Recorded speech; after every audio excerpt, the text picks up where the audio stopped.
que je me rappelle, sans rien faire pour one. Y'a ceux qui voudraient ma tête, y'a ceux qui...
(2010, 2009, there was no real education that you could access like today. So there was no YouTube mentorship.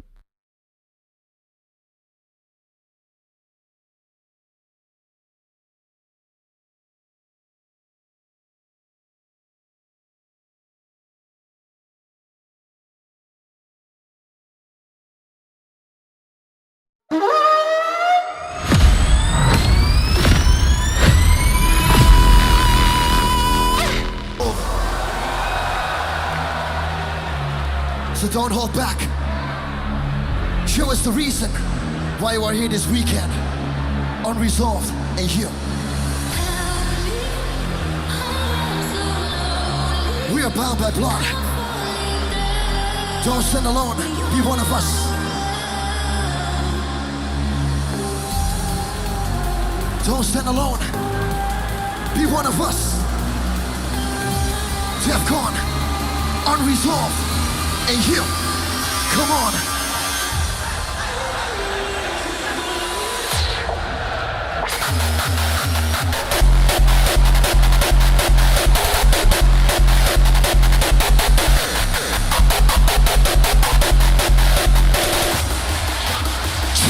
Drop the balls.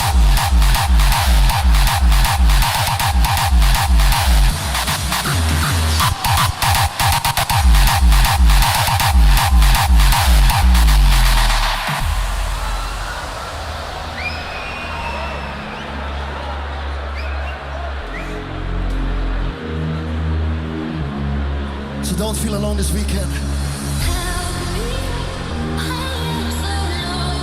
We got you 4 days. We got you 4 days.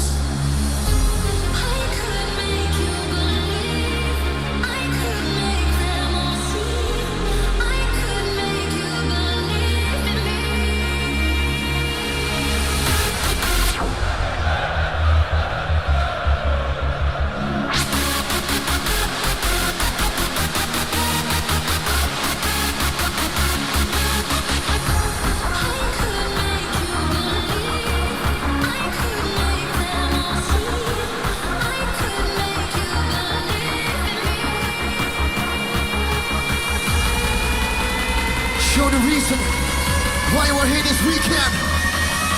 Unresolved, Defcon, welcome to the blue. Drop the ball.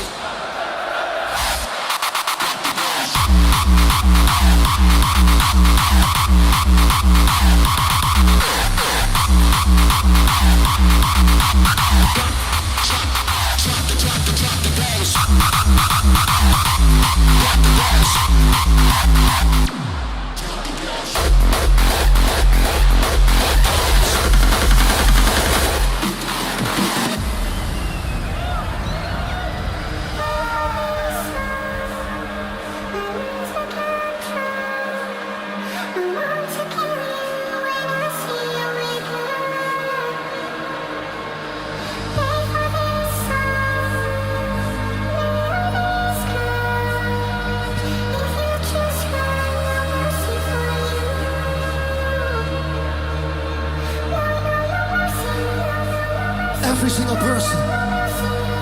Every single person. This is unresolved. Put them up.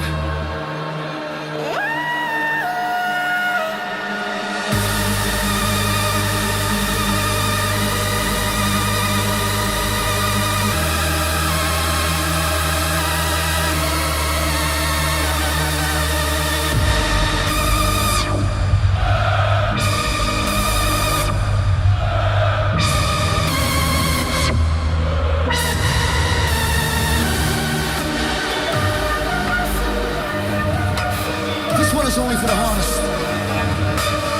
Is it you? Is it you? Defcon! Come on!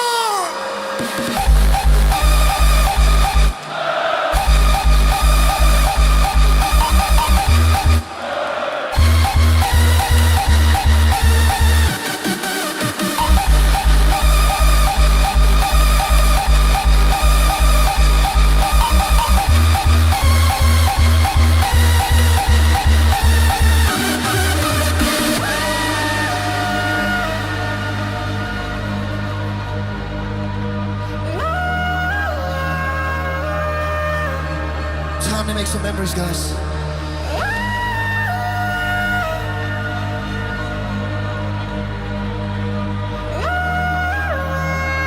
We want a smile on your face.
If you know what to do, right?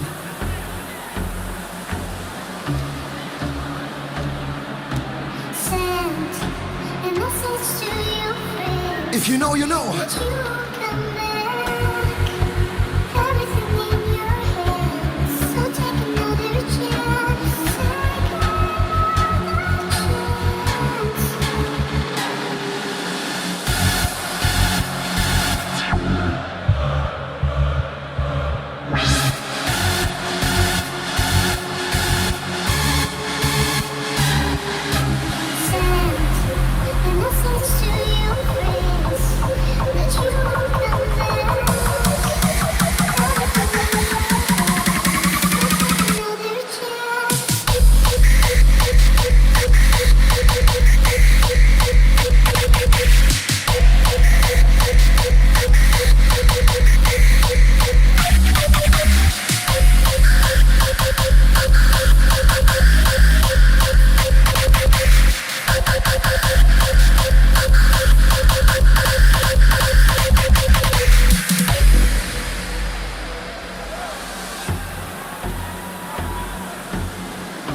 So let the sound lead you.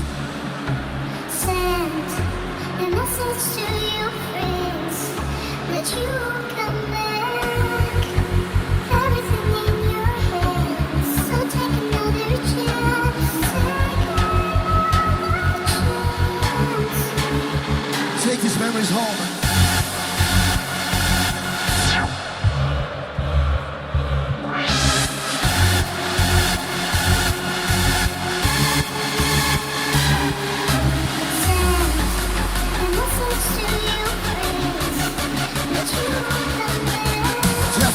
You. Weekend warriors, do we got you? Come on!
killing them all. Somebody call Red Cross, or it'll stay unresolved. Steady turn it up until your head messed up. United by red blood.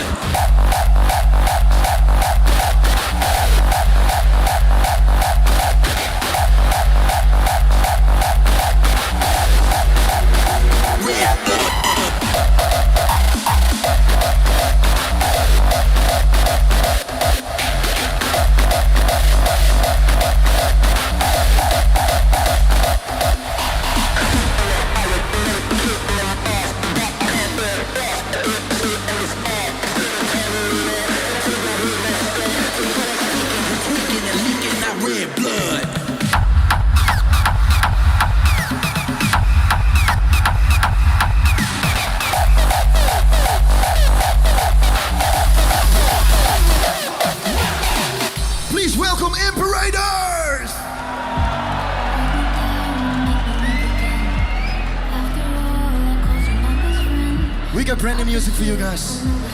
You are the lucky ones. You hear this track is first.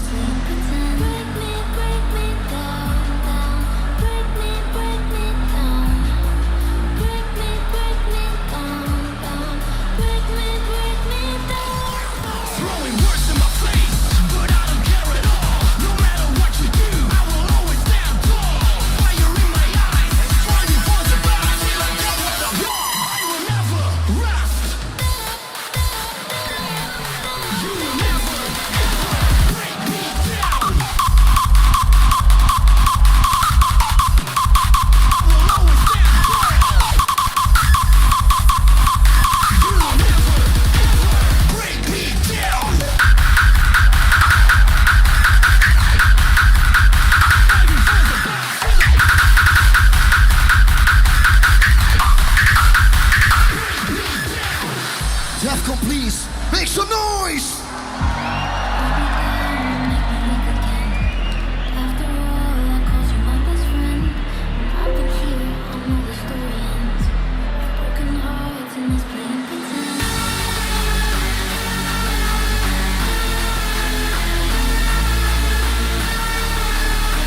Just like I said, brand new music, guys.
I don't want to let go. So welcome to you, Blue. Welcome to the dark side of our resolve. Defcon!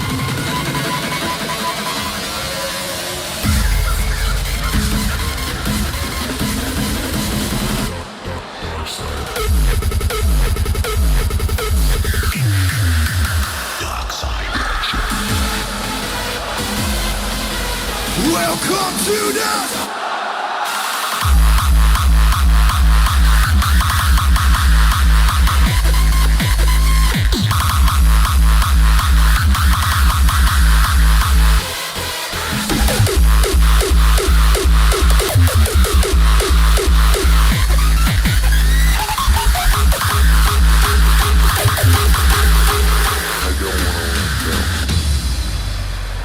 This is how we do, right? I'm the undefeatable.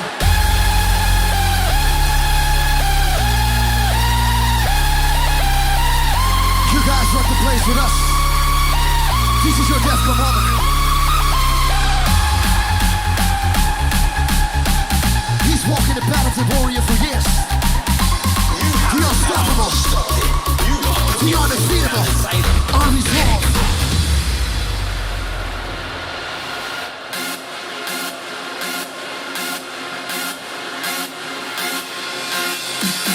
The unstoppable, the undefeatable.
Defcon.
You want to smile on your face, time to lose your mind.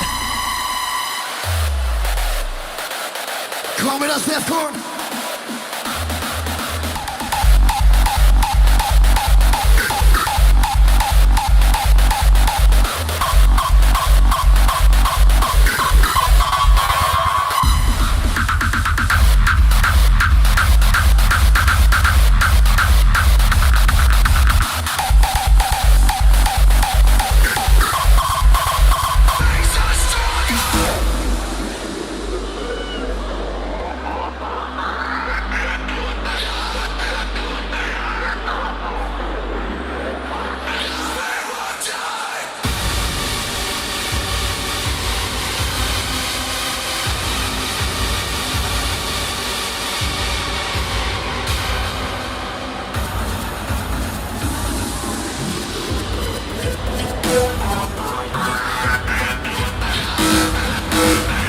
What doesn't kill us only makes us stronger, right?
force of will can overcome a failing body.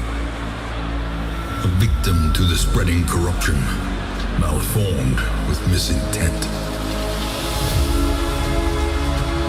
Let me share with you the terrible wonders I have come to know.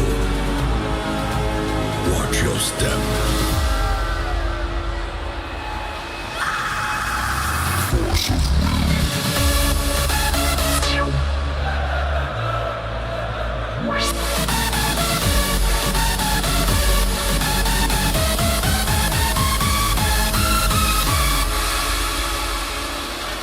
Time to perform beyond one's limits.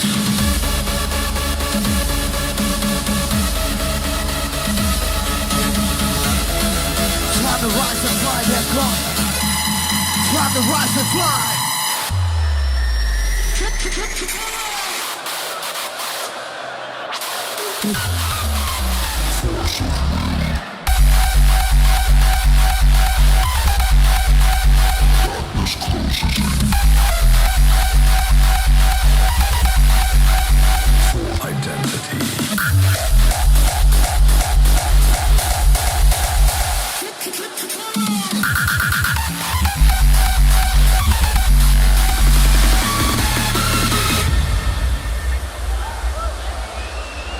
Alternate's identity.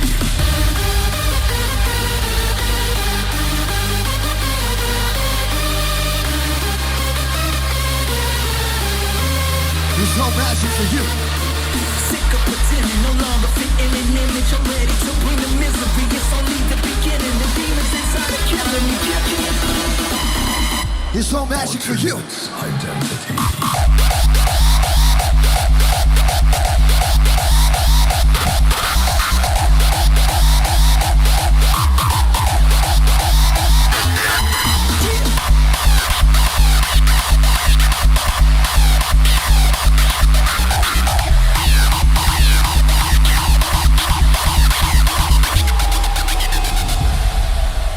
This is unresolved for you.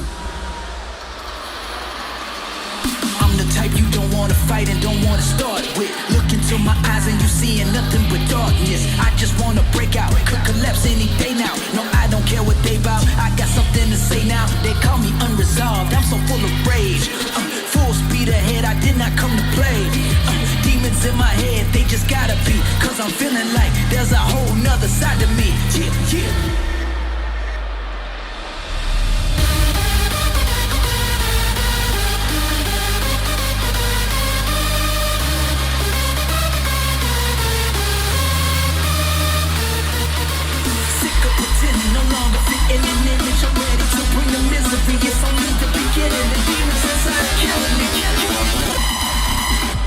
Alternate's identity.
So warriors on your call. This is your ghetto base.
You can handle this, Steph. Go. Yeah, you could be right to find me. Come on!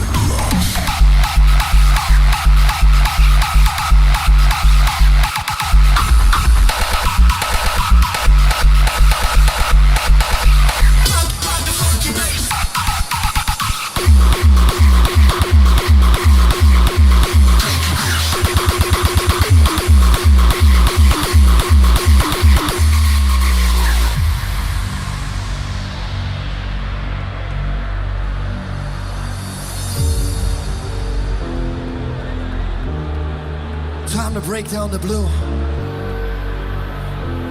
Defcon, unresolved and you. I've been so lost. Yeah, you could be right to find me. The lights come and gone. It's like a game of hide and seek. Know that I will do anything to have you sit right next to me. I've been so lost. Yeah, you could be the one to find me.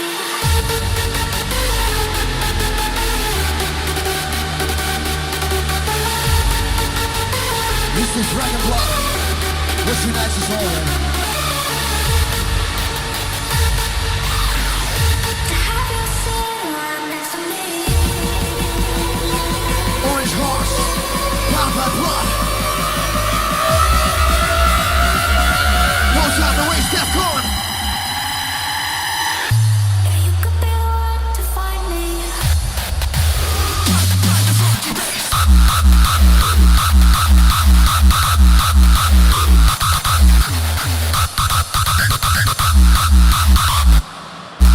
I make another buck.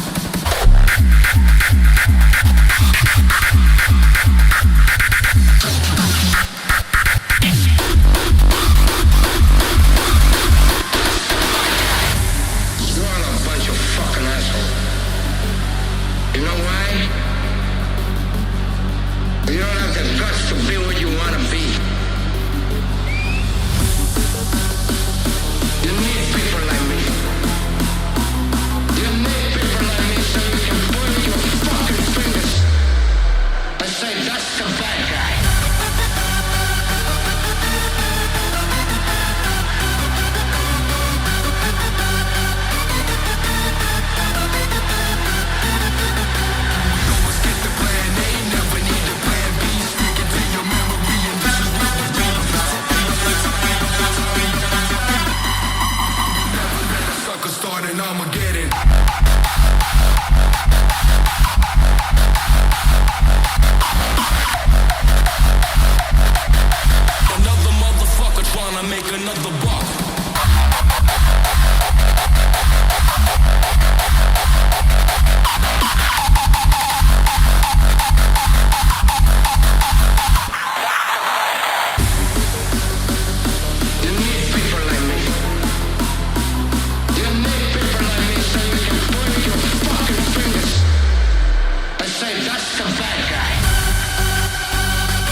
zijn we fucking voor. Dan zijn we fucking. Dan zijn we fucking voor. Dan zijn we fucking. Dan zijn we fucking voor. Dan zijn we fucking voor. Dan zijn we fucking wakker. Dan zijn we fucking voor. Dan zijn we fucking wakker.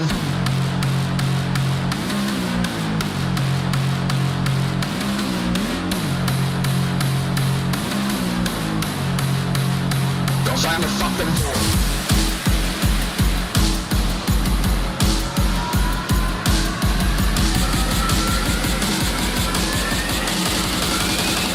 Dan zijn we fucking voor.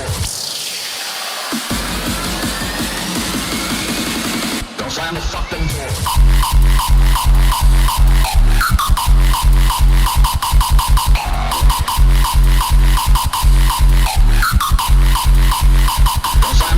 wakker. Dan zijn we fucking voor.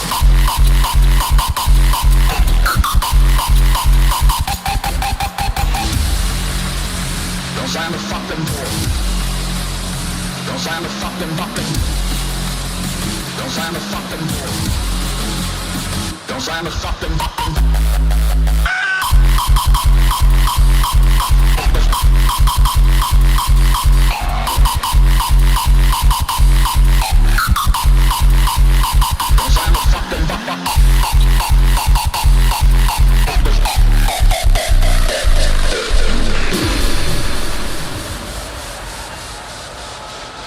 A knife? You gonna kill me? I'm not a black bear in one of your nightmares.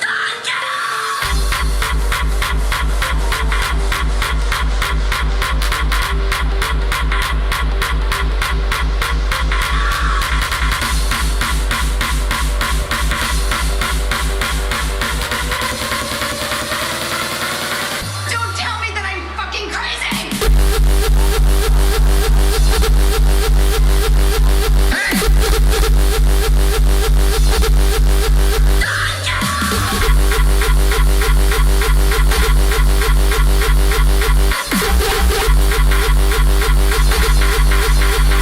Damn it! This is something he's showing interest in. He's in his own world half the time. Do I have to listen to surgery? That's not my fault.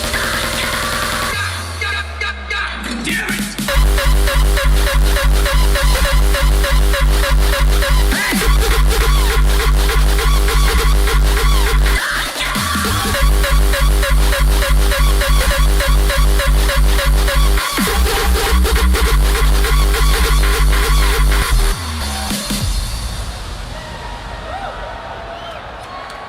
A knife? You gonna kill me? I'm not a black bear in one of your nightmares.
Defcon. What an insane vibe thanks to you. This weekend is all about making new memories. I want you all to put your hands up, please. Everybody put your hands up right now. Let's make a picture when we count to 3. 1, 2, 3. This was Unresolved. Please make some noise.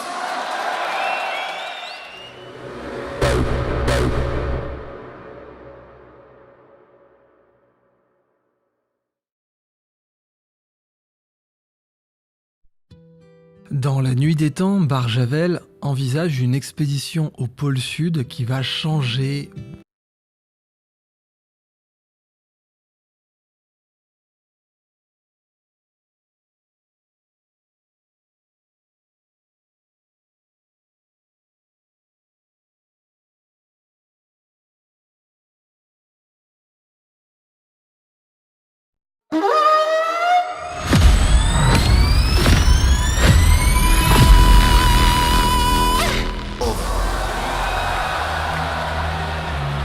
So don't hold back.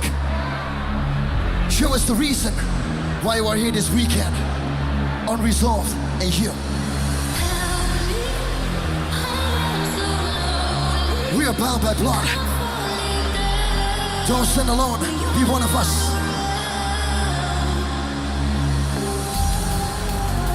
Don't stand alone. Be one of us. Defcon. Unresolved.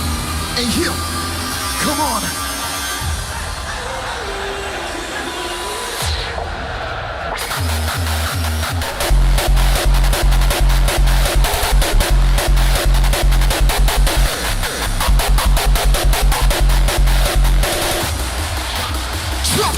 Drop the balls.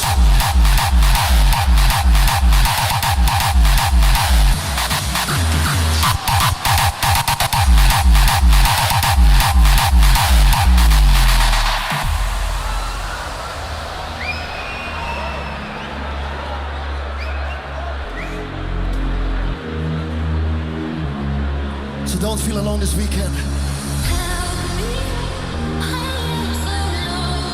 We got you 4 days. We got you 4 days.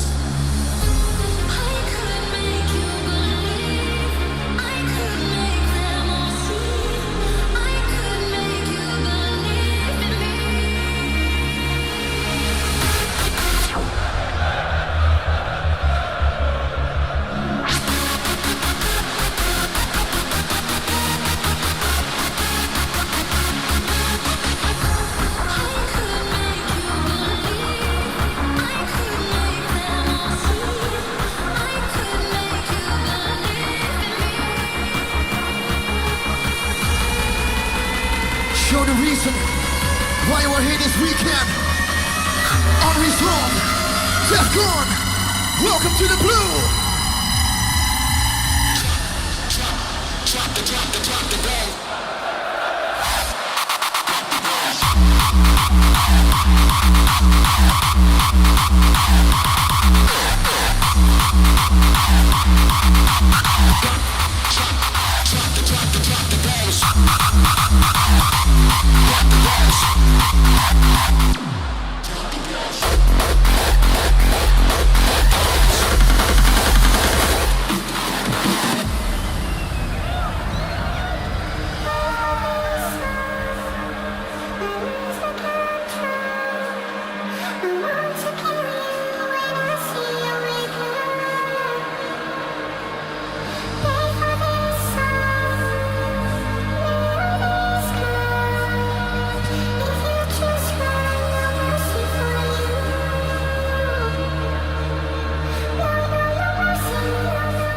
Every single person.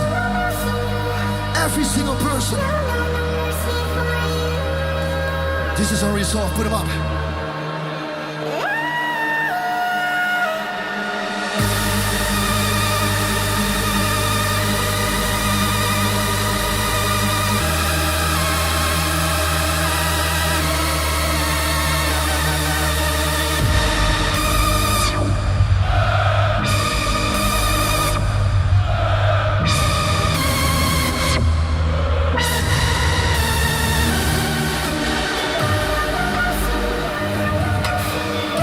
only for the hardest. Is it you? Is it you? Defcon! Come on!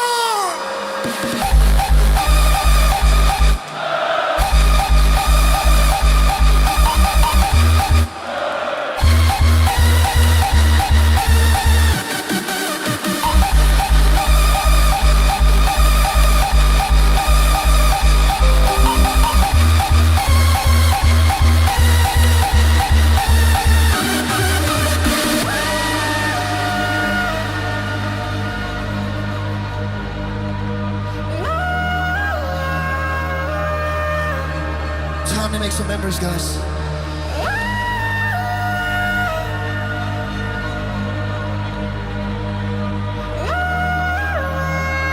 We want a smile on your face.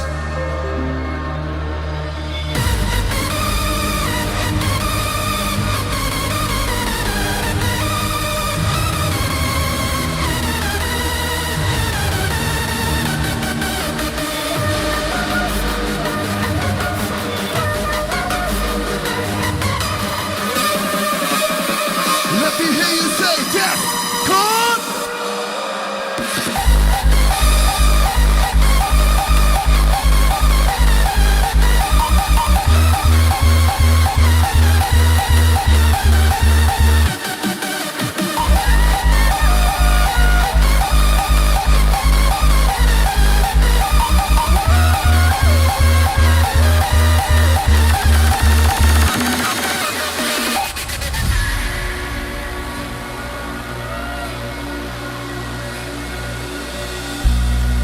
In the shadows we will hide, yeah.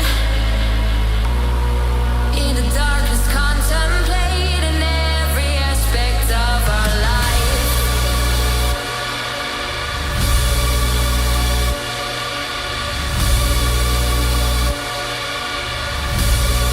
No, we don't need the light. You might think we're going to give up and fight, but you will all never. Let us be the light in your darkness as we can. We don't need the light.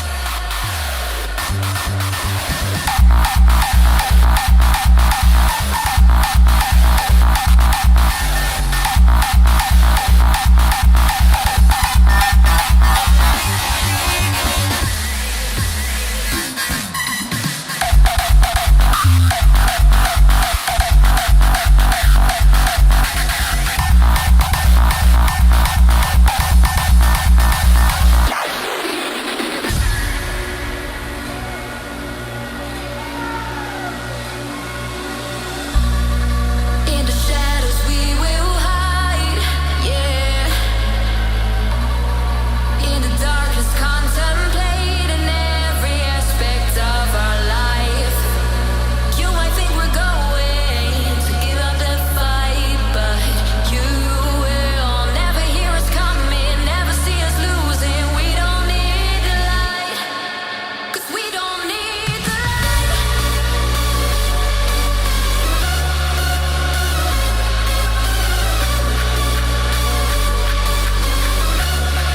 No, we don't need the light. You might think we're going to give up the fight, but you will never hear us coming, never see us losing. We don't need the light.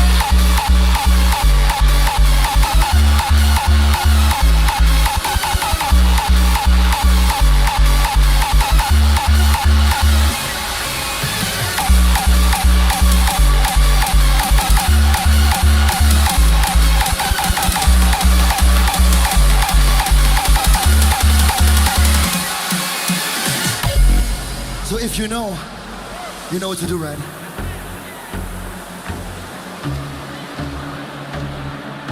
Send a message to your friends. If you know, you know. That you won't come back. Everything in your hands. So take another chance. Take another chance.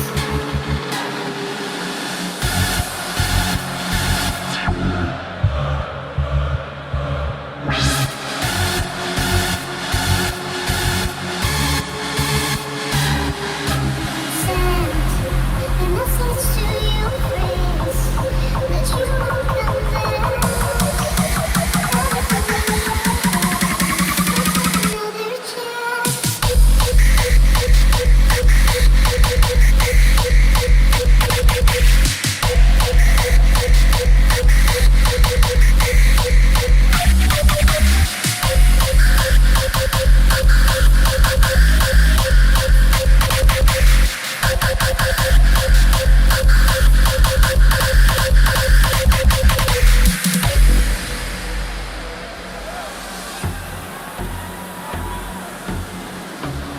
the sound leads you. Send a message to your friends that you come back. Everything in your hands, so take another chance. Take these memories home.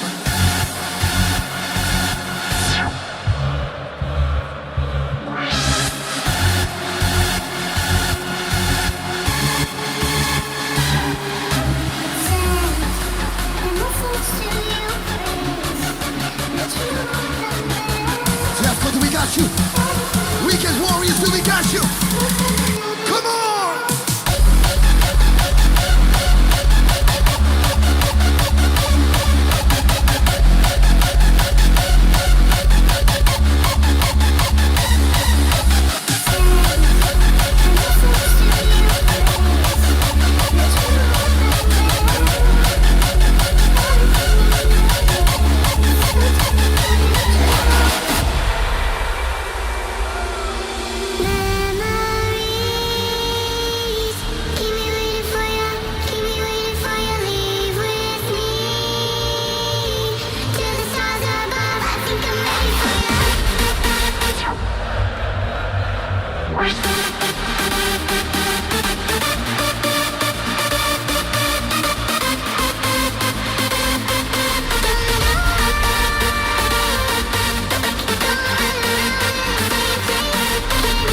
Don't sing along when it kicks in. Don't sing along. There was no forex class. Obviously, there were books, but who reads books at that time, like when you're 20? Yeah, so you had to do it the hard part. So you had to do it yourself. So it was like self-taught from the beginning. So yeah, you research the internet, the little information that you get, yeah, and put the puzzle together. I guess that was like the first 2-3 years. Yeah, I changed my approach at the beginning. Started demo trading, tried things out. I tried everything like EAs, different setups that other people posted in some forums. Like, Forex Factory, they had a big forum back then. That's basically the main community that existed at that point. Right.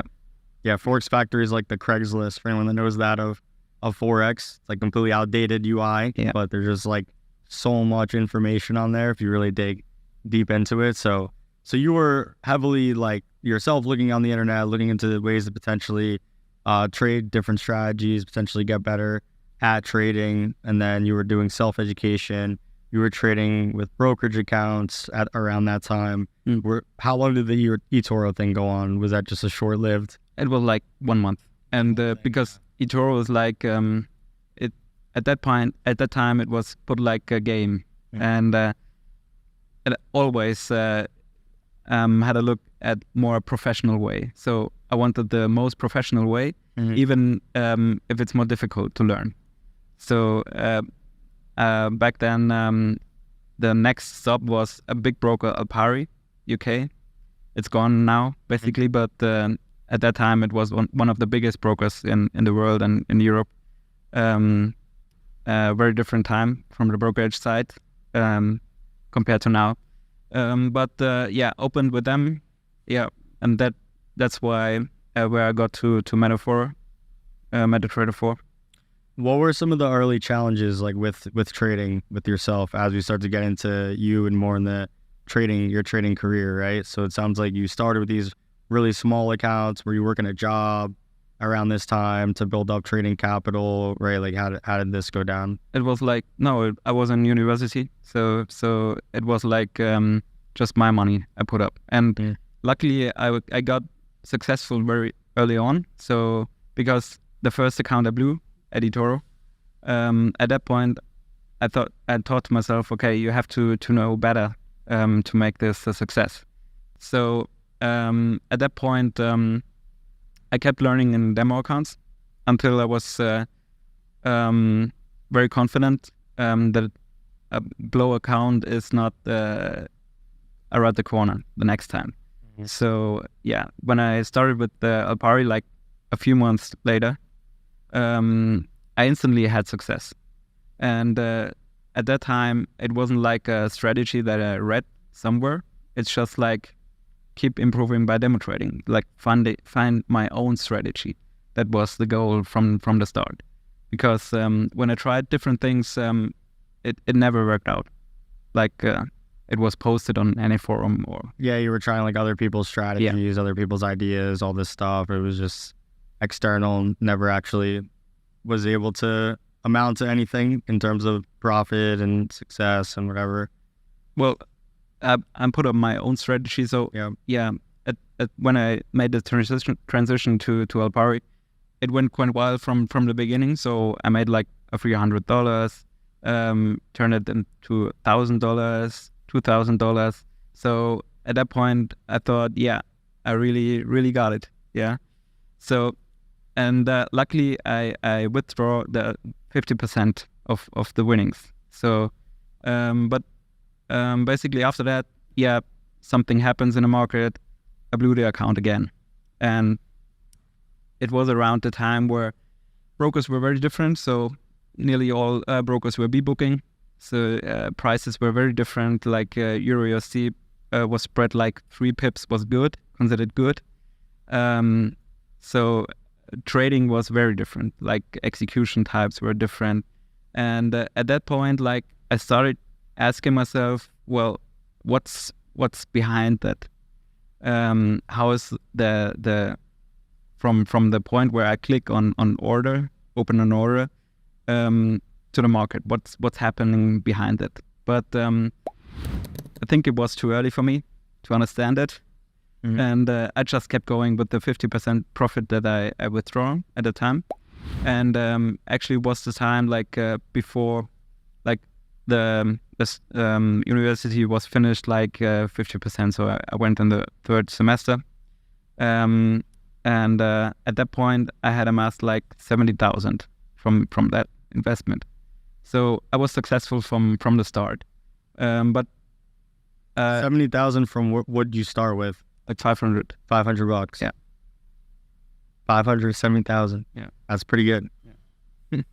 Yeah. I felt that. What a legend. Yeah, I felt that as well. But actually, when I was a semester abroad in Dublin, it was a bit disconnected to my trading because there was a lot partying, blah blah blah, and I lost a lot of the 70,000 in like a month. Yeah, because I wasn't really focused on trading anymore. You lost it clubbing or on the in the markets? On the market. Yeah. Bad times, but fun times in Dublin. Yeah, don't want to miss it. Yeah. So all through university, you're trading. Yeah. Right. You've had a lot of success, and then university ends. Right. Where'd you get your degree in, and then where did it go from there? Just international management, and basically, right when I made the 70,000, I made my mind up that this is my job. Like I didn't really care about university anymore, and right after university, I kept thinking to myself, like, as I said before, how is this whole thing working? Like, how do I get the quotes on my MetaTrader 4? And I always wanted to get behind the whole thing, like the risk as a trader, as a big risk, as I learned myself, like when I lost like 35,000 of the 70,000, and I pretty much from that point on, I wanted to be on the other side. I wanted to be on the broker side. And then it was like almost 10 years ago, a bit more, 10 years ago, 2012, I tried to start an own brokerage, especially because at that time it was like 80-90% people broker, and stop hunting was a thing. Like big Russian broker was doing it a lot. Can you explain like what stop hunting actually is in your perspective? It doesn't happen anymore, I think. At least I never saw it like in the last 8 years. But and I saw it only once on that broker. And they manipulated the market like they could with the software. They could really alter the price of a certain quote like and increased it to 30, 40 pips when they know, okay, a lot of traders had their stop there. So they were... So it's like based on the order book, based on how many orders are sitting at a certain level, yeah, they'll increase the actual quoted price to that level to liquidate all the positions. Yeah, they altered the feed on the MT4 like for one quote. Yeah. That's pretty next level. Yeah. But you feel as though that's not occurring anymore. Nah, I never saw it like in the last 8 years. And at that point, I thought to myself, okay, like a lot of people brokers, a lot of bad execution, a lot of bad pricing, like 3 pips and EURC is not good for scalping, for trading at all. And that was good. Like if you look at some more exotic pairs, it was like untradeable. And I came to a broker like FinFX at that point, very small broker, but they did it another way. It was the first real ECN broker that I ever discovered. And that's because I wanted to trade like with a broker like this, because like straight through processing, like perfect pricing, raw pricing, and as I said, I wanted to be on the other side of trading, like on the execution side.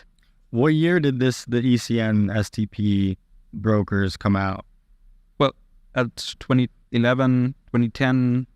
That's what. Before we fully transition into that, because I do have a lot of questions around the broker stuff, what strategy were you trading with originally? Was it scalping? Was it intraday? Was it swing trading?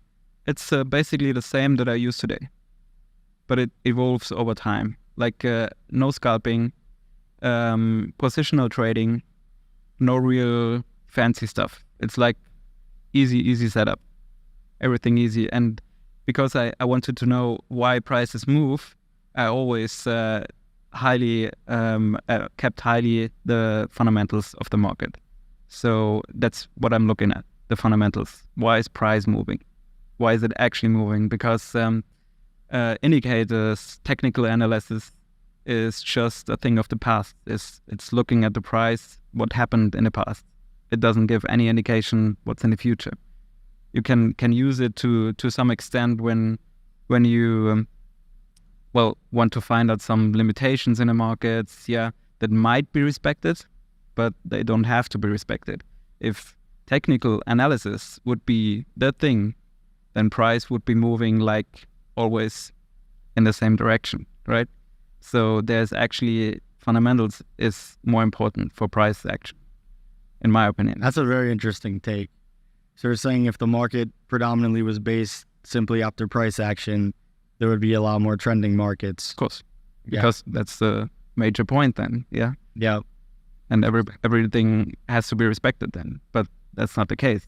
If certainly not the case. Yeah. If something has to move because something is changing in the fundamentals, like anything can happen, then the price and the orders don't care about technical analysis or technical structure. They don't care. Now, around this time when you're deeply committed to learning trading, right? You're trying to figure out technicals, fundamentals. What were you studying that was leading you to fundamental analysis? What were you studying to help you understand the entire landscape of like really economics, right? Like what was some of the material maybe you were looking at? Yeah. Basically, again, Forex Factory, all that kind of stuff that everyone talks about, like, and I put together this whole puzzle myself. So I wanted to know, like, for example, I traded a lot of gold, and I wanted to know why is gold moving. So you have two things in gold. You have actually gold fundamentals, and you have US dollar fundamentals. Like those things move the market on gold. And later on, there were like a lot of stuff like Forex Live is a good source. They mainly look at fundamentals. They look on what's happening in the markets, especially in stock market. You have to look at the whole schedule when news coming out. Why is this news impacting the US dollar? Why is it impacting gold? So there are many, many layers behind it, a certain move or a certain news coming out. Like if you trade gold, and interest rates are moving. So why are they moving? Is it already in the price? How much is in the price?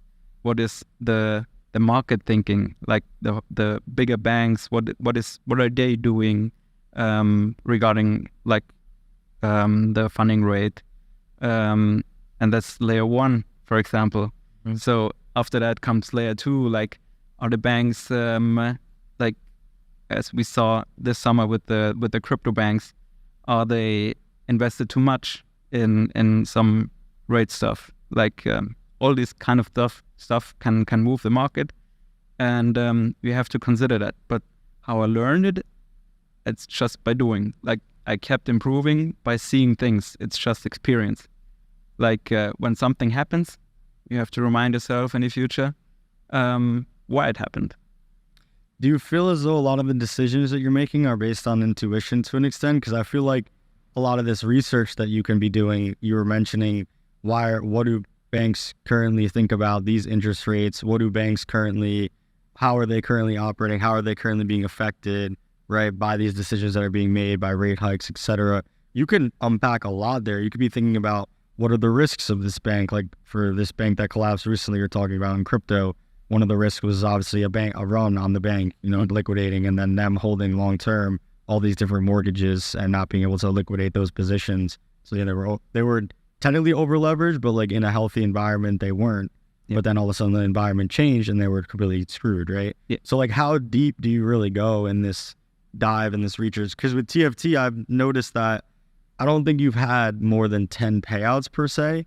They've just been, it's under 10, but then you've had over 500K in withdrawals, right? So you're getting paid out on average a ton from each of these withdrawals, right? So a lot of these, like you're saying, position trades, where like just going all in on one situation in the market that you fundamentally understand, you've seen many different times, you understand and interpret, and then you're putting a lot of the size onto that position. Is that basically what you're doing? Yeah, that's basically what I'm doing. Yeah, but in general, trading with a firm is completely different for me than trading my own account. And I don't trade my own account anymore since I started with firms, because I don't want to risk all on Forex. Because at the end of the day, what matters, to me at least, is like with my background, I thought interesting model, but also very risky model for the firm. And in the end, I didn't believe, so I started to trade them like they were gone tomorrow. And like we see now, maybe I'm right. Very, very disconnected approach to the market, and you see where that's gotten you. Yeah. A ton of payouts. Very interesting. And in the end, I'm not the guy that brags about the money. That's why I don't go to interviews. I could go to any interviews. Oh, for the longest time, we had no idea who you were. Yeah. We're like, how do we get in touch with this guy? And basically because I don't want to brag about the money, because it doesn't matter to me that much. It doesn't matter to me that much that somebody thinks that I'm the best trader ever or the worst trader ever. I don't care. I don't care about win rate. What's matters in the end is what you take home. So let's start to get into the brokerage side. So you transitioned to open a brokerage in what, 2012, you said, around that time. What went right when that happened and what went wrong? If you can share. Sure. Yeah. Of course. So the reason why I opened it is because first I wanted to trade as an ECN broker. I don't want to mess with all the B-book brokers, bad execution, bad pricing. And second, I wanted to be on the other side of the risk. I didn't want to risk my own money anymore.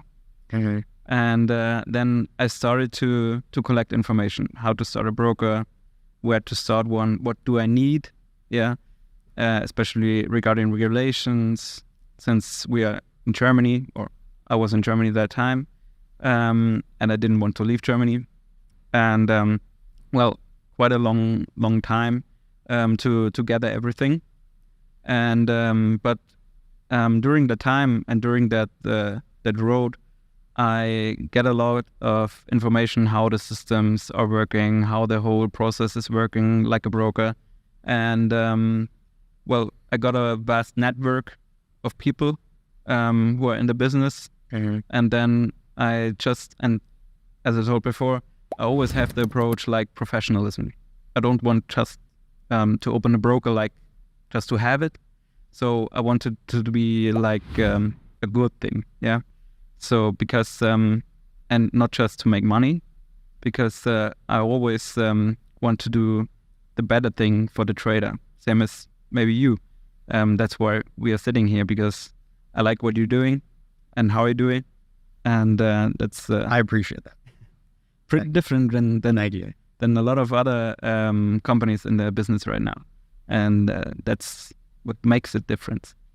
And yeah, started to get a network of the broker industries, like all the stuff behind it, and well, we came to the point that we needed regulation, and that's very tough. If you start from when you had your broker, it was technically unregulated. We started, but we didn't onboard any client because we couldn't. We had no regulation. So I went out and searched for different opportunities to get this done. And if you start a broker in Germany, you probably look at 1.5 years to get your regulated broker. You need a ton of stuff we didn't had. But what we had was like a technical setup that was almost perfect for the time being, like perfect execution, raw spreads like 0.3 USD, but was perfect at the time. Then I get in touch with a German investment bank from Munich, and basically they were very old school, like old CEOs from the past 90s, investors, all very old, and they had problems with the new forex world, because people wanted to trade and the money managers wanted to trade on MT4. They had several MT4s with different entities, big banks, and you were using MetaTrader, yeah, as the platform back then, yeah. We had MetaTrader 4. Okay, and because that's the standard at the time. There was no MT5, and almost no other solutions for retailers. And yeah, we were in good talks with them. I got to know the CEO pretty well, and basically they onboarded us. We used their banking license, and they used our platform to funnel their fund managers on the platform, because they got ripped off by the other brokers. And basically we in Germany it's kind of where you use the system of someone else, like a bank. You brand it like your own, but you use the license of the bank. And which is still going on today. Yeah, that type of stuff. Yeah, it's difficult to do it right now, but yeah, back then it was very easy. And we basically did the books for them. So the whole structure with forex trading, we did it. What was their strategies back then? What were they like? They were discretionarily trading, or like how were they actually managing funds for clients through the FX market? They had different. They were just a big investment bank who had a lot of fund managers like below them, who were acquiring their own clients. So basically, they just provided the platform to like a few hundred managers who onboard. So like just introducing basically to the platform. They had the whole license. They did it differently before. They managed their own funds, and it was like a private bank for big individuals. And they onboarded, like for the forex market, the typical fund managers that brought their own clients. And what was your role in your platform? So what part did you play in all this? I was the owner of the platform, basically the CEO of the project, you could say. And I was in direct contact with the CEO of the bank. but we were completely on our own. So we did everything. We did everything what matters with Forex for the bank, which is not legal anymore. But as I said, they were pretty old school. They didn't care. They were. It was. Would you say that around this time you knew per se what you were doing, or were you learning a lot on the job? Yeah, it was basically learning by doing. Yeah, all the time, every day. I remember when I traveled to Hamburg, to different brokers at the time, big brokers in Germany.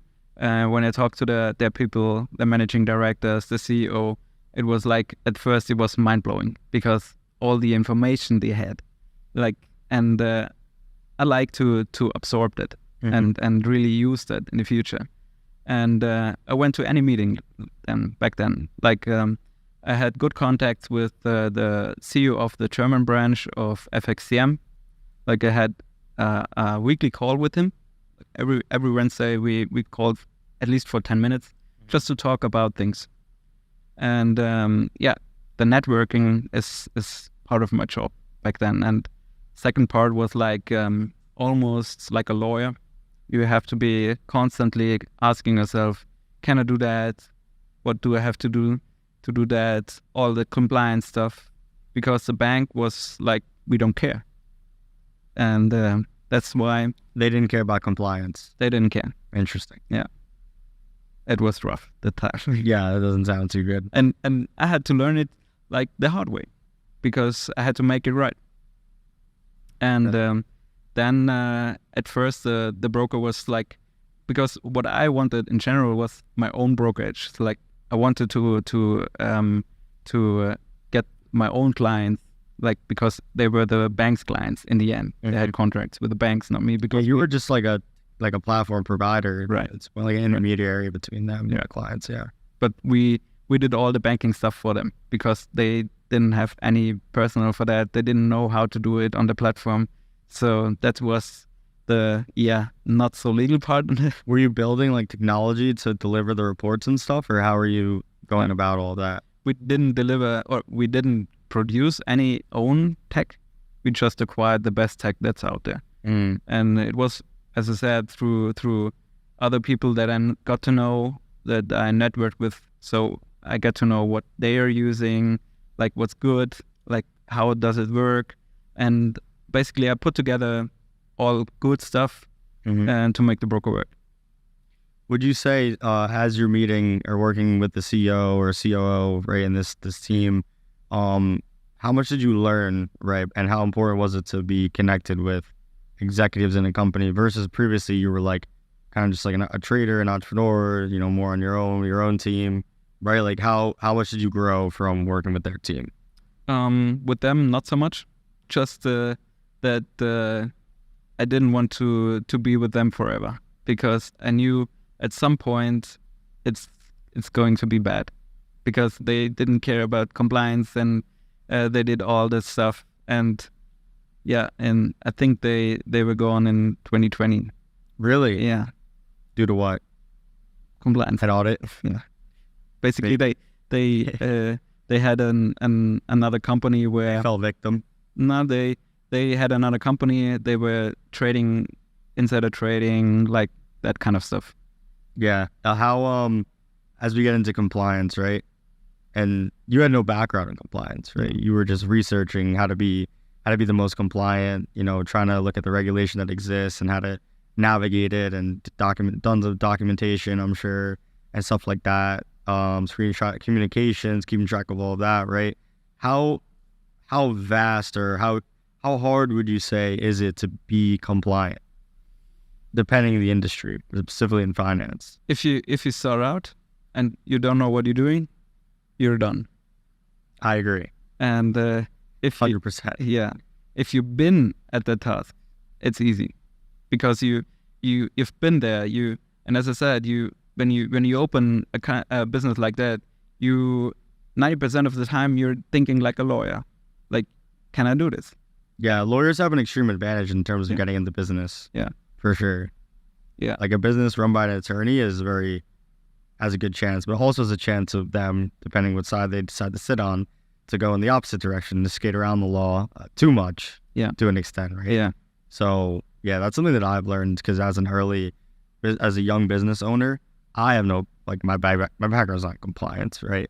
So hiring a team member who has a background in compliance, who was plugged into a bank and built out an entire compliance department for their bank, audited the whole entire department, all of this, I've learned a lot from working with him. And I'm like, this situation is way beyond like what I could ever have imagined, right? It's like you have to be extremely detailed. You have to read in between all the lines. Like the rules are not as stated, the rules are as interpreted. Yeah.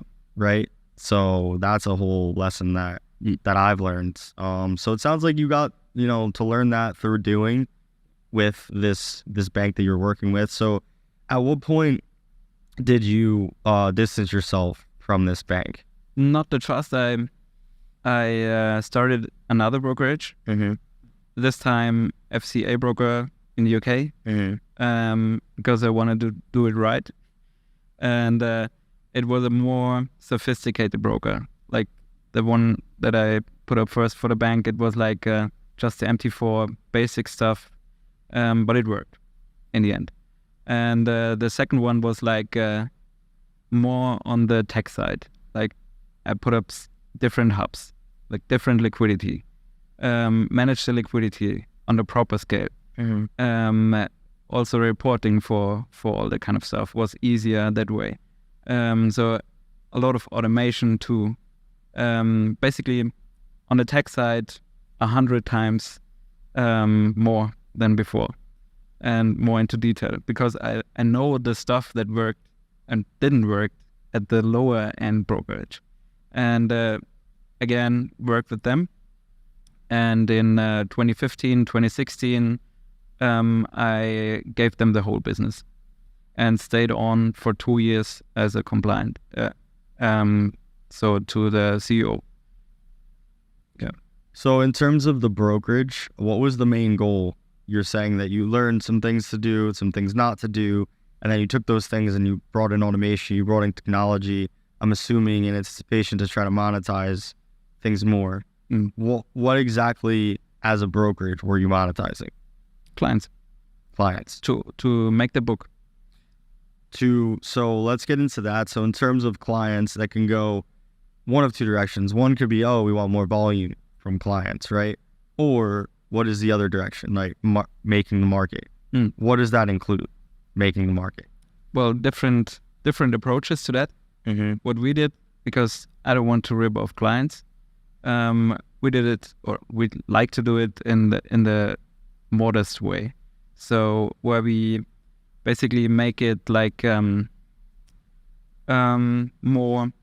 in a better way, like for the company, but also for the clients. Better execution because they have instant execution. And for the company, it's because the bank they want to have some turnover of the losing clients, which is not just the fee.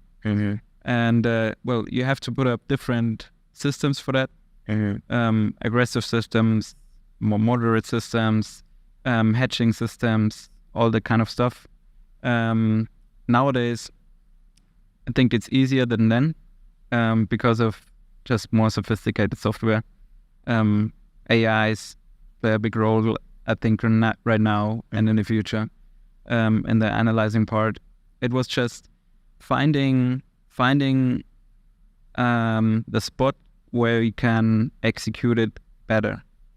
And of course, the whole structure behind it makes a big difference, like how you execute it against certain liquidities. Because let's say in a perfect world, you warehouse your bad clients and you send your good clients to a liquidity provider. Yeah.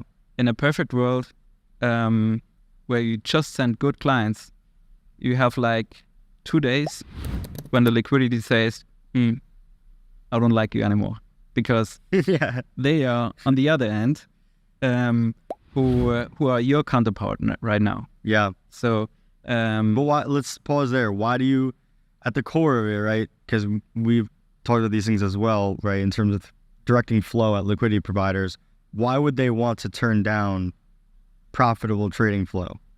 Yeah, because they are the counterpart and they earn money by losing traders, because that's the flow of the money. And you can have like, it depends what liquidity that you have. Like, do you have just a broker as a liquidity? Do you have tier one banks? Do you have prime of primes?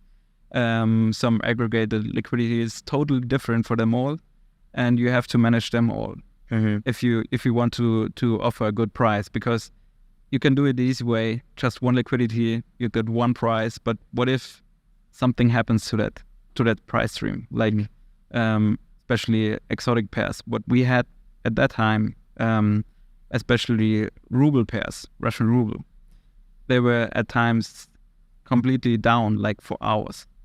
So what we did, like, onboarded different liquidities, streamlined their feed, so we have more stable feeds, and they turn you down because they don't make any money of good traders. So in your mind, you're like, all right, let's aggregate liquidity so that as one liquidity provider decides that they don't want this directional flow because you're pushing maybe profitable traders towards that flow, you would then have another liquidity provider that would then become available and the flow could go there, and then another liquidity provider. Like, that's like one idea or one way kind of going about it.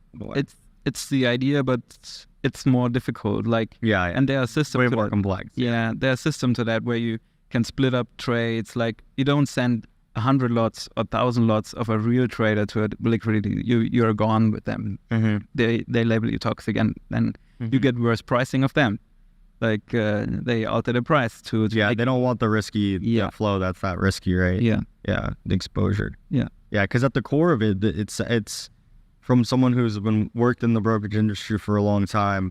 At the core of the financial markets, it's very much a game of kind of winners and losers, and to an extent, the only game. It's like, if you look at brokers, after the regulation update, they have to put up a banner where they say how many traders are losing, and it's roughly 70%. So you know where the money lies, because if you're a trader, you have to think how, and that's what I'm thinking. Like, right in the beginning, what's happened to my order? Like, when I press buy or sell the order, so it goes to the broker. Uncle Sam's like, it depends how the broker works, but let's say it's an STP broker for the sake of it. So the broker gets my order. They label me good. They send it to their, let's say, easy liquidity, and the liquidity again either is the counterpart to the broker, which they don't know, or they send it again to the next step. But at the end, there's always something who is the counterpart to my trade. And if I'm winning, he's losing. That's the base of it. And it doesn't depend if the chain is like 5 steps or 1 step with a B-book broker. That's my counterpart. Yeah, that's one thing that I've learned from just generally working within this industry, getting more intimate. It's very interesting. It's if you, like you're saying, directing the flow at certain LPs or whatever, at the end of the day, somebody is betting against you. Whether it's this LP, the next LP, the next LP, or the next one, right? And that's in my mind, I was like, wow, this is a very interesting, complex system that we're all playing in here, this entire market. So let's talk about in terms of price streams, right? What if we had 3 price streams, like 1, 2, 3, right? And they're all going forward. What would change or amend a price stream to potentially go in like one direction versus going in another direction versus going in another direction, right? Like, what is making the market, right? What is making these price streams essentially have different behaviors? Is it the amount of orders, that's in all of those books? And this might be very minuscule, but those nuanced differences, as we know, make all the difference. So, like, what in your mind is affecting the price streams? Well, nowadays it should be automated. Like, you should be having a hub for that, or a bridge or whatever, who does this on an automated scale. Like you have an order like 10 lots, which is not that high, but quite high for some liquidities. And basically you get different prices. Like on every quote, you get different prices. And when you have a good system, you send the order automatically in increments to the best price that you get. And you offer the client a different price, of course.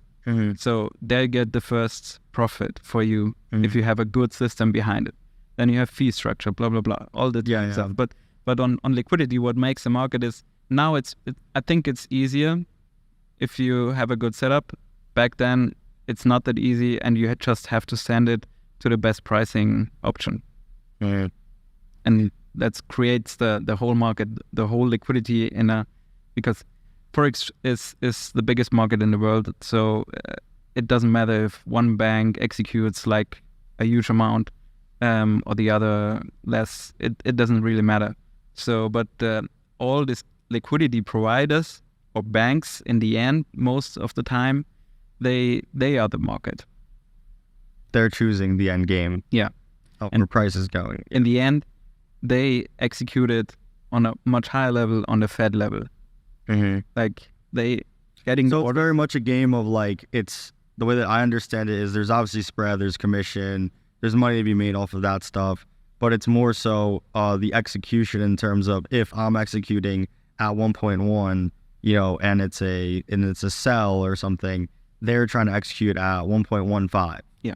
Right? They're trying to execute at a price a little bit higher than you. So every time, then when you close, you're exiting at 1.08, but like they're exiting at 1.06 or something, right? Like they're trying to close lower and make more off of you. So they're consistently giving you a worse price. Yeah.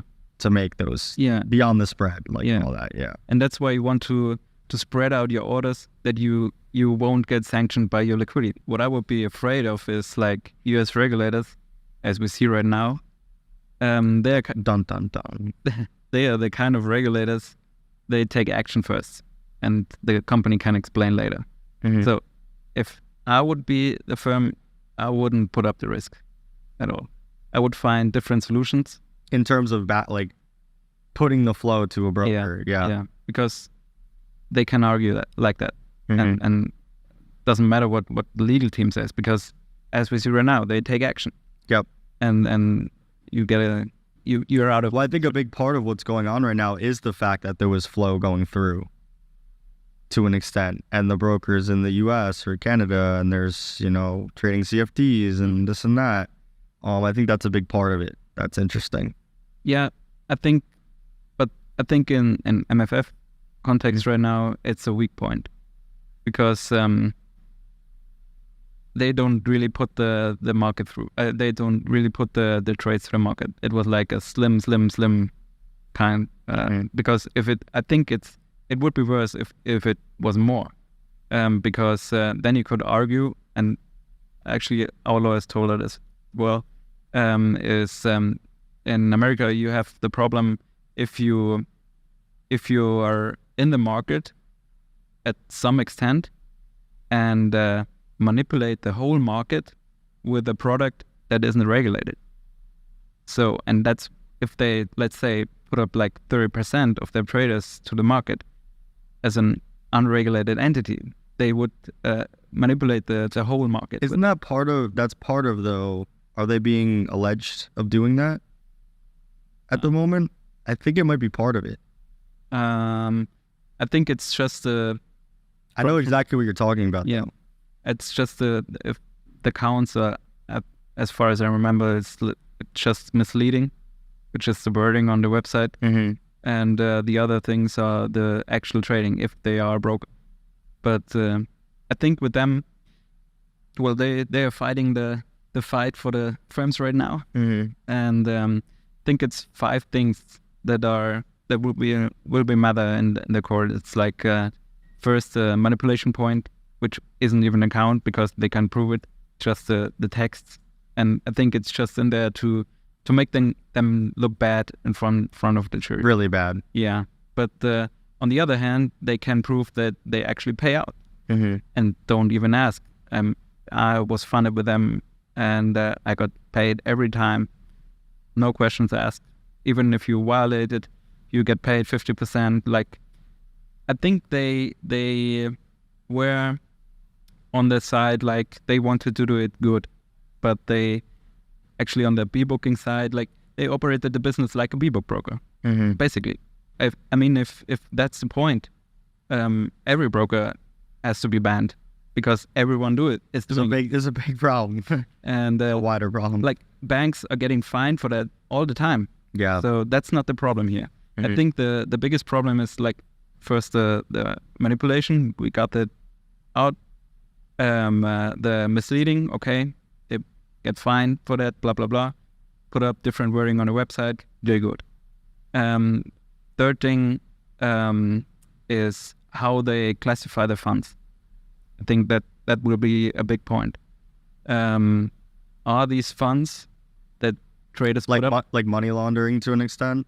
Not exactly, but are these funds that people pay classified as investment products? Like, well, they are classifying as investors at the moment. Yeah, that's what they're trying, and that's a big point. Yeah, the way I've always thought about it was similar to what you're saying, how this is the wider financial institutions, wider financial markets is a product of who wants to buy, who wants to sell, who wants to assume the risk of this position at the core at the end of the day, right?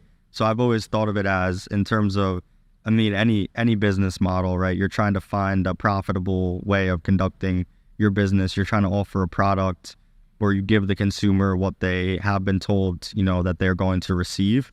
And then you're trying to find an edge in whatever market that you're in, right? If you're in the pet store business, like you're trying to find an edge in terms of pricing amongst your competitors or branding or whatever, right? And so I think in the business, there's obviously the model in terms of the challenge that you're offering, but then at the core of it, there's also the model in terms of what are the percentage of people that are failing, that are passing, that are getting payouts, all of this. And there is a model there. There's definitely a model there, but I won't personally comment directly on them, but I always did wonder, generally, right, how do you maneuver with certain targets? Because you were saying the odds of passing and failing, like those are things that on the brokerage is 70%, and then with funding companies, depending on how you set up your rules, it could be different. And so the setup of the rules, I think, is really key in terms of the model. And if you choose to make the rules too easy, but then you choose to manipulate things otherwise, then obviously that's something that can be deemed as very inappropriate. So it's a tricky type of thing. Like if you want to act in good faith, you have stricter rules, right? You give the people what they're paying for, and then you don't have to do all this nefarious stuff at the end of the day. To an extent. What do you think about that? To an extent, but I think what MFF was doing, like with the whole manipulation, is wasn't very aggressive. I can think. I do want to hear about this. Yeah. I think I can think of a lot of other firms who are doing it a lot more aggressive, and so they did it like a B-book broker. But you're saying as far as like the price streams and the grouping and all this, it's basic stuff. It's very and in terms of the wider brokerage market, it's stuff that's happening all the time, and no big deal. But their problem is they spoke about it, like also internally, but like how they spoke about it is the wrong thing, like unprofessional, but in the end. They paid out, and that matters. A lot of firms don't pay out. I'll tell you one of the mistakes that we made. One of the mistakes that we made was we're like so stubborn. So me and my partner love to build stuff on our own. We like to, control everything. And one of the mistakes that we made was limiting ourselves in terms of understanding the technology or the tools that are available to us to do what you're saying. We started building a ton of tools ourselves based on our ideas and what we thought we could utilize to then monetize the data, right? Like building our own internal systems, internal dashboards, trying to use machine learning, right? All these things. But there are tools available to do that stuff. And good tools. And really good tools. So I'm like we should have just got those tools earlier. In the end, you wanted to do the good thing. You wanted to provide the traders with a solution. Yeah. And not just grabbing some people left and right. Yeah. Yeah. If you're like a fund and you're buying like consumer credit card data, or you're buying data based on routing of ships throughout the entire world, and maybe there's a delay in like a ship, and then you know that the supply chain is gonna be disrupted, and then you're gonna make a play on that stock because the supply chain is disrupted, right? Like this is very similar. It's like, all right, we have all this retail trading flow, but I will say this: we have definitely. It's interesting. Like in one of these emails, there's this communication that retail trading flow is unmonetizable. And I will say this: my partner has definitely circumvented that like feedback so many times, and has just been like, no, like we can find, you know, we can find alpha in this, but we've been told that before.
And I wouldn't use that word. But sometimes I feel, I don't know.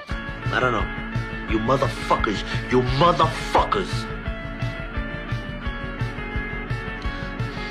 No, I don't fucking deserve this.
But For sure. I think there are systems out there who can manage that. And even if it's a small part, it's a part of the whole business. Like you have to tweak your settings on the one side to fit your settings on the other side.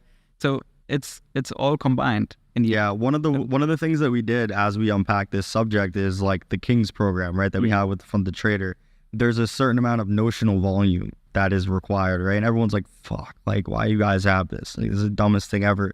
But for us internally, we put that number because we realized that after that number, we can actually do analysis on that trading flow and actually draw deeper insights. Yeah, and one big part that you mentioned is like you want to take control. And you have to have control when you want to do that. Like, I'm not a big fan of third-party brokers because what tells me like at some point they will need something like to take control. Like you can't do it with a third-party broker. And it's a bit conflicting. Yeah, to work with them. To be honest completely. with you, yeah, costs a ton. Like that's all deducted from the revenue. Yep. And you don't have control of the pricing. You don't have the control, and that's a big asset of your company. Like traders and the platform. If one of them is gone, you're out of business. Yeah. So in my mind, as I've been learning about this company, and obviously the growth on funded trader has been insane to this point, right? It's been crazy, and we've been trying to upgrade the infrastructure of the business, but we work with third-party brokers right now. So as I've been learning, I understand fundamentally like how crucial it potentially is to get access to your own platform, your own license, so that you can do the things that you're speaking about. But then right now there's obviously a huge attack because people in the market are saying, oh, the people that have access to their own systems, their own platform, their own broker, there's a lot of manipulation that can go on. Yeah.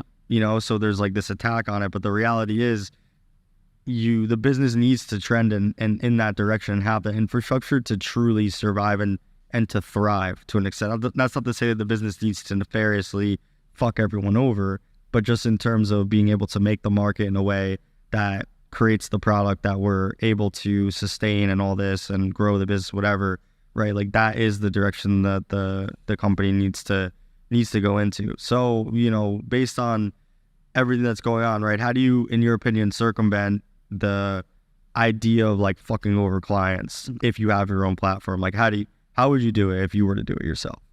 To fuck it over? No, to keep it going. Yeah. No, as I told before, I'm the kind of guy who wants to help and don't want to be the guy who just wants to take money from clients. So what I would do, as I explained, is like find the ratio, like to be good enough, but bad enough so the product itself survives. Because what's in for the trader if you have the perfect product, but the company is at risk, like you don't get your payouts next month because the company goes down. So I would rather trade with the company who is moderate pricing, but I know from their complete structure, they're here to stay, and they're here to make the good thing. And especially if the company has like a hedge fund behind it or something like that, there is the mechanism. Like they don't have to fuck you over because they have the second revenue stream. So that's in my opinion, and it has to be done because with all the attack right now, there will be change. That's why it's like such an interesting model. Yeah. At its core. Yeah. You know, because the decision making and all of that truly is down to the individual. Yeah. Right. And I've said it in the past, and I've said it again, like it's a meritocracy in the sense that you get what you deserve.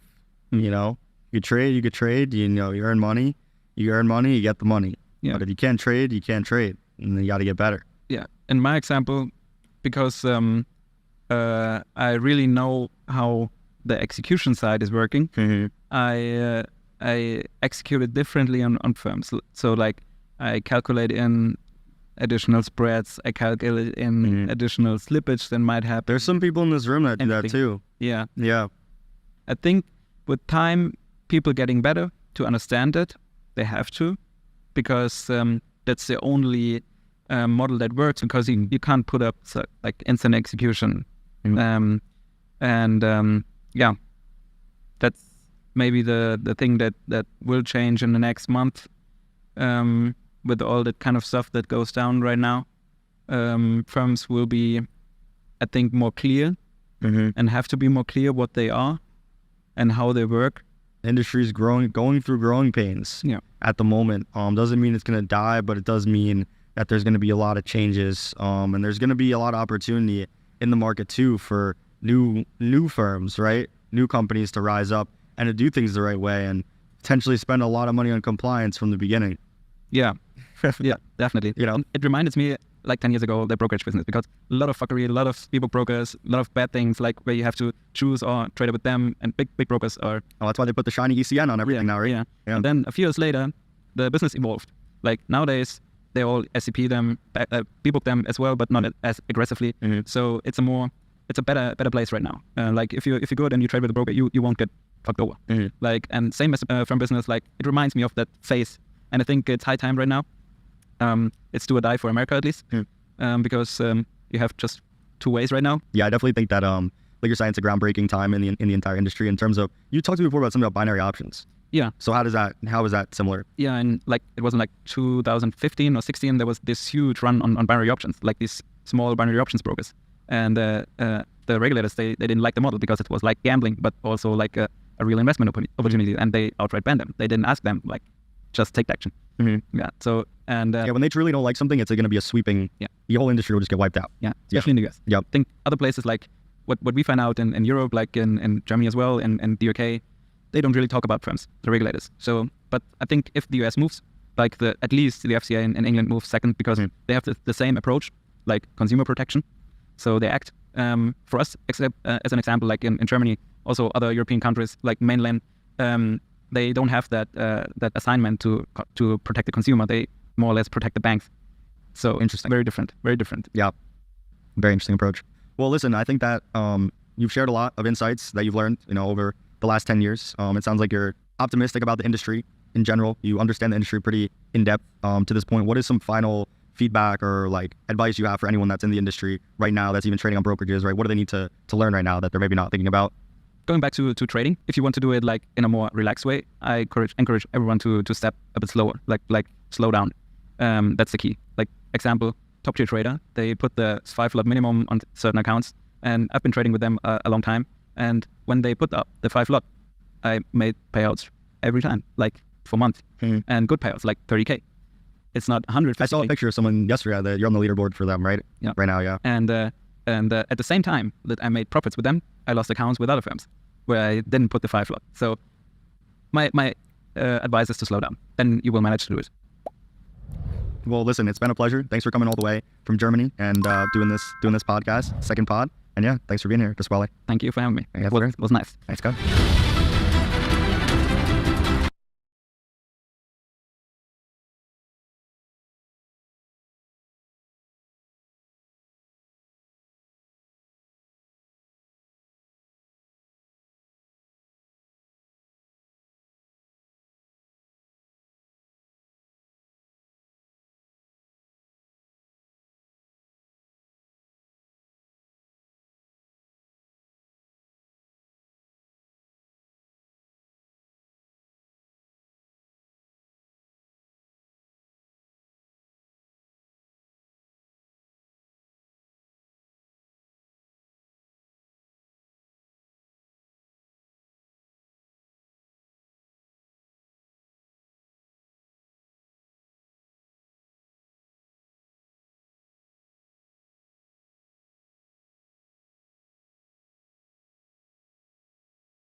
je peux pas vous l'expliquer à la virgule près. Ce que moi j'ai pressenti, c'est qu'il n'y avait plus de critiques et plus d'art authentique à Paris. Et donc, qui pouvait se permettre l'outrecuidance d'aller critiquer le monde des industries culturelles? Et Zoé l'a fait, c'est pour ça que dès 2018 c'est parti, et c'est pour ça qu'il y a eu très vite un emballement après des éditeurs de vouloir la publier, parce que c'était une voix nouvelle. Et évidemment, elle avait tous les attributs sur le papier pour être la journaliste ou la jeune écrivaine à la mode. 21 ans, elle se laisse sous-entendre très sexy, assez rebelle, assez provoque, qui fabrique son œuvre comme elle l'entend elle-même, qu'en a types événements en temps réel. Je travaillais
yesterday we hit the max loss on the express funded accounts with TopStep. Today we are now back in the green. We lost $3,000 yesterday. We made $4,270 here today. And well, I really didn't even go that wild. Like, I really didn't take that many trades. I really didn't push it. I traded with only 5 contracts. I want to talk about kind of what I'm going through right now. What is my kryptonite when it comes to trading and the whole TopStep express funded accounts, trading in general right now? What is my biggest kryptonite? We're back after a red day, but we still got work to do, my friends. Let's dive into it. What's going on, guys? Patrick here. Like I said, yesterday, red day. Today, back in the green. We're up $1,000 after yesterday's $3,000 loss, $4,000 a day. Now, you know, my goal really obviously is to make more than $4,000. I want to kind of hit that $9,000 target in the 3 accounts. So, you know, I want to be 3 to 1. Doesn't always work out that way. Today, I kind of told myself, I was like, okay, look, Patrick, like, just get back on base. Like, Wednesday, FOMC, there's going to be some action, but it's okay to just get back in it, right? Like, just let's get some green on the board. Let's not get greedy. Let's not force trades.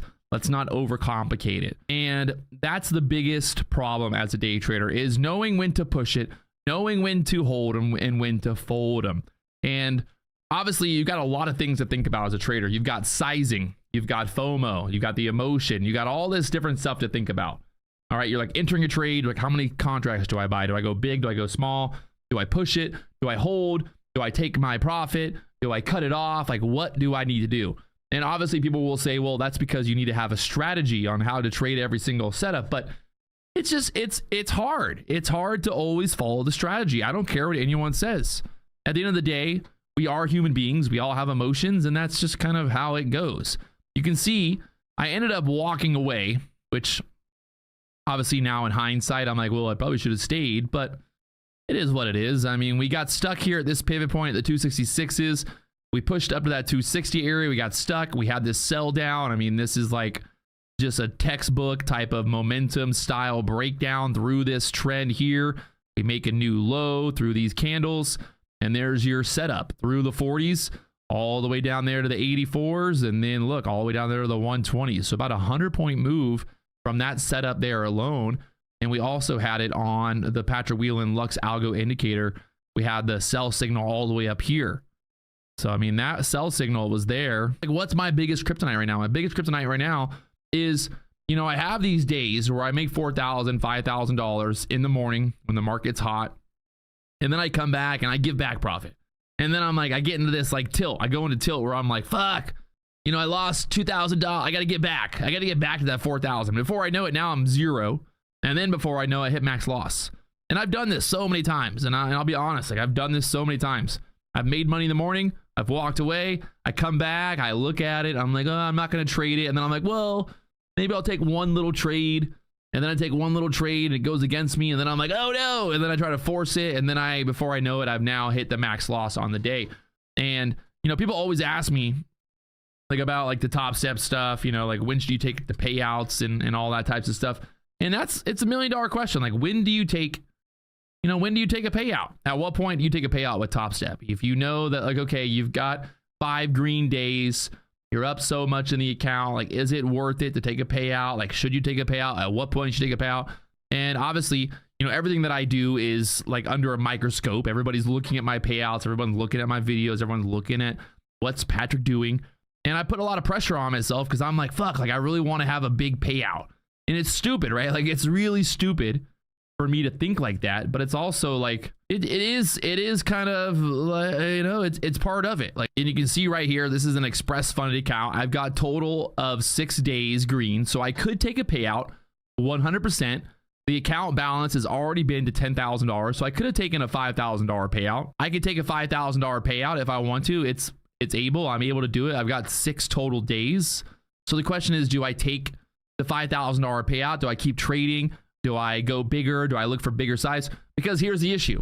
If I take a $5,000 payout, now my balance goes to 5,000.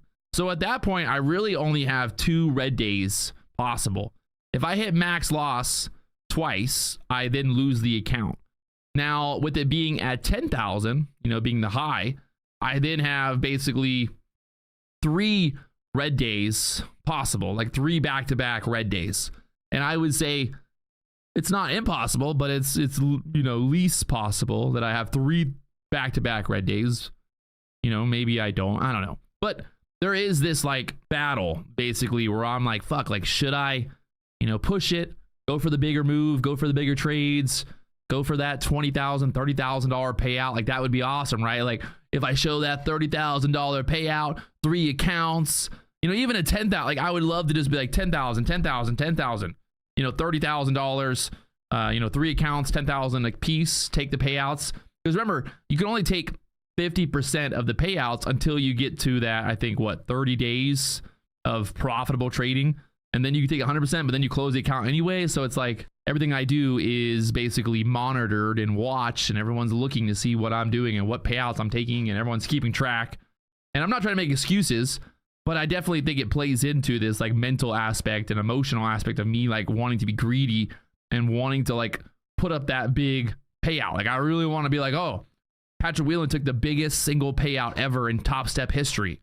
$60,000, $90,000 in one payout. And that would be pretty epic. Like that's kind of like, oh, I'd love to do that. But it's also like, is it better for me just to take, 10 payouts, and then stack it up or vice versa? So it's part of it in going through it. I'm trying to find my way in life. I might look like I have all the answers, but remember, I'm just a guy on the internet trying to make his way in this world. And just being honest with you guys, it is a battle, that constant battle of like the FOMO. And then when you're in the red, you're like, fuck, then you dig yourself a deeper hole. And then you hit the max loss in the day. You got to wait till the next day to trade. And it's really easy to get into the cycle of just like up, down, up, down, up, down, up, down, new account, old account, blah, blah. I just kind of going through that.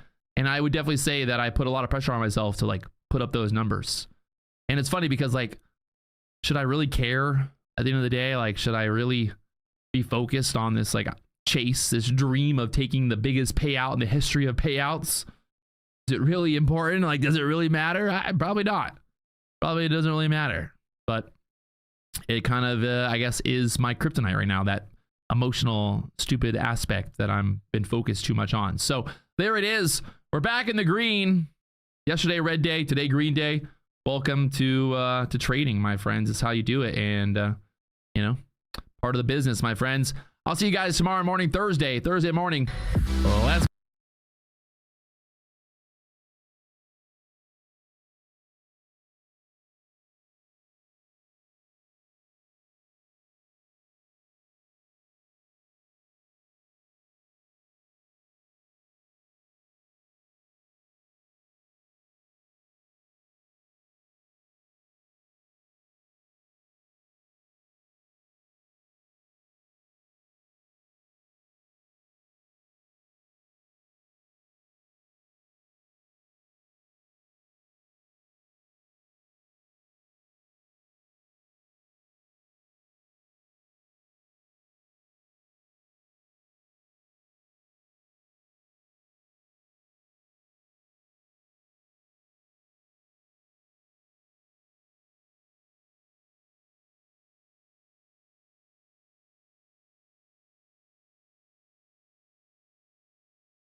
the 15-minute chart here since about 3 o'clock. We have just been going lower and lower. So obviously it's too much work to hit the like button. I see how it is. I see how it's going. Okay. Thank you for that. Really messed up. You liking the squeezes so far here? Up there to the 500s. 15,000s. Should squeeze right through the 15,000s here. This trend line, I think we then move down.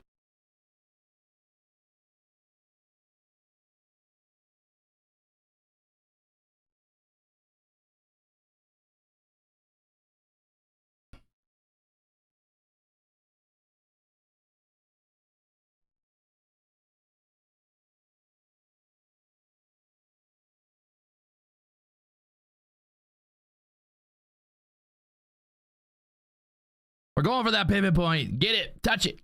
Touch that pivot point, you little asshole. Dollars popping up here.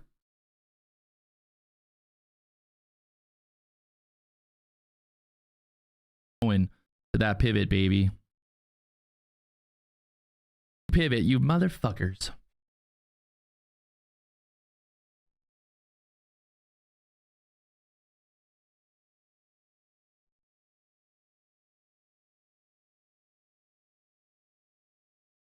'77, '80s.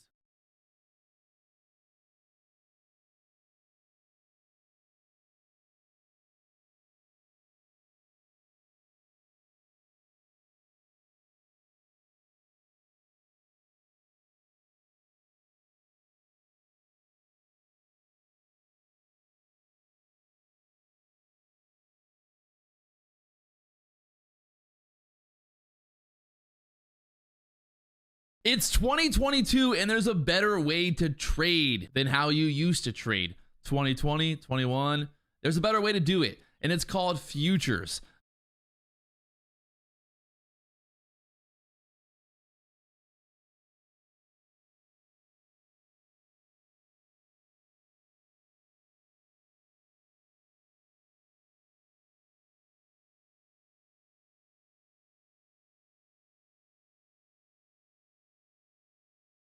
To be patient. Losing when you're early. That 6. I'm not gonna lie. I'm not gonna lie. I'm actually kind of like, I'm a little worried. I'm a little worried. Like, what is going on? It's crazy right now. It's absolutely crazy. Today, day trading again in the small account. We're up $1,400 in this account right now. I'm going to show you how I have still on a heater, an absolute heater. We made $3,500 in the challenge account today. My competitor blew up his account today, but hey, who's counting? You already knew who was going to win. Let's get right into it, my friends.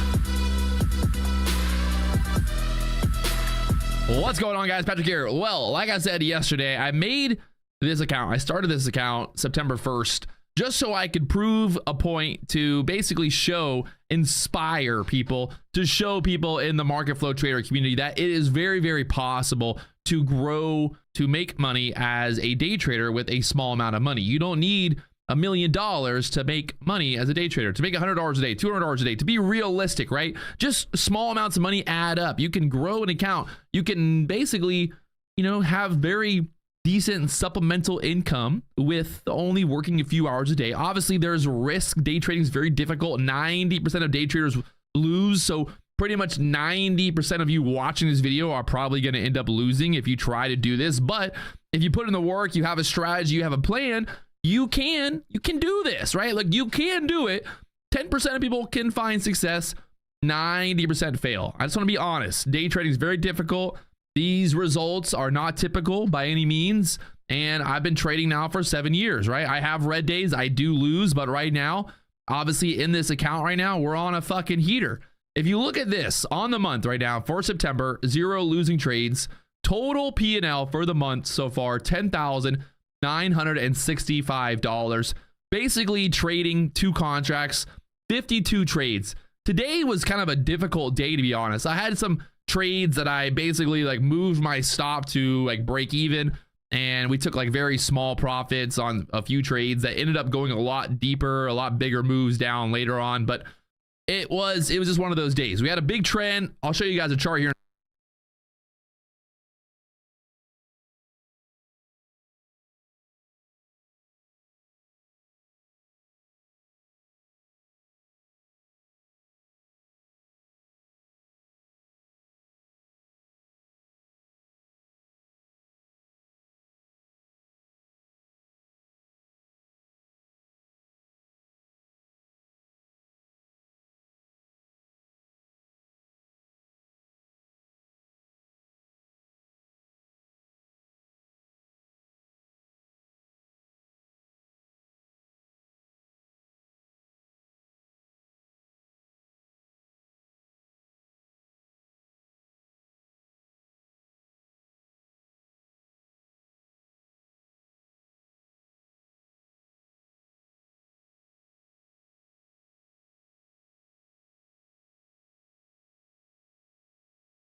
Order filled.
a second. But in general, if you look here, you know, 10,000, this is all real. This is not photoshopped.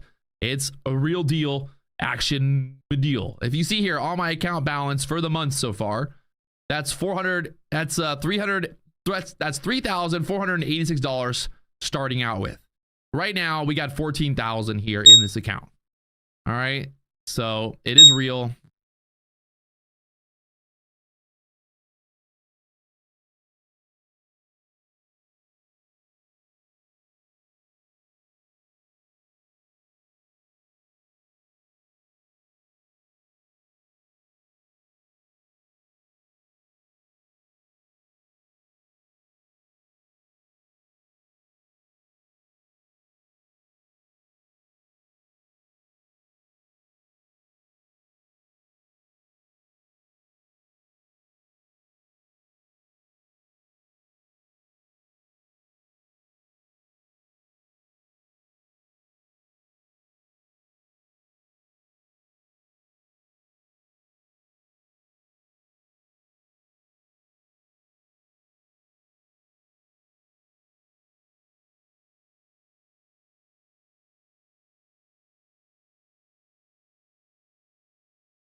This is the real stuff. Also, today, trading in the challenge account, we are up $3,595. And well, the balance there, 157,451. Like I said, my competition basically lost $3,000 a day. He's $3,000 in the red on the day. His account's down to like 4,800. So getting really close to blowing up the account. I'm sure he'll probably blow it up at some point. Obviously, you know, it's not really a competition, but hey, it is what it is. We're winning. So I want to talk about this setup here today. Let's get into the actual setup that was today. Like what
was today. It was wild.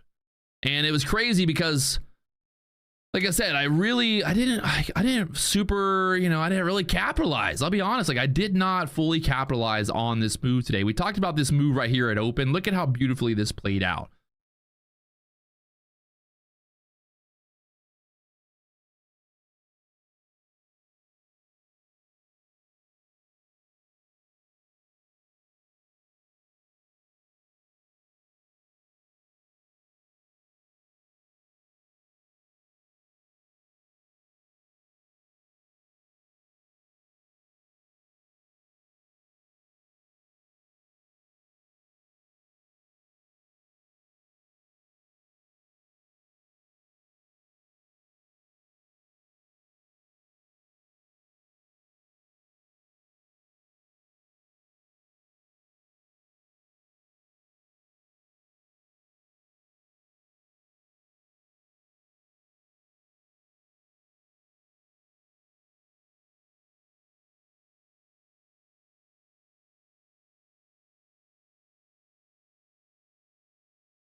Stop field.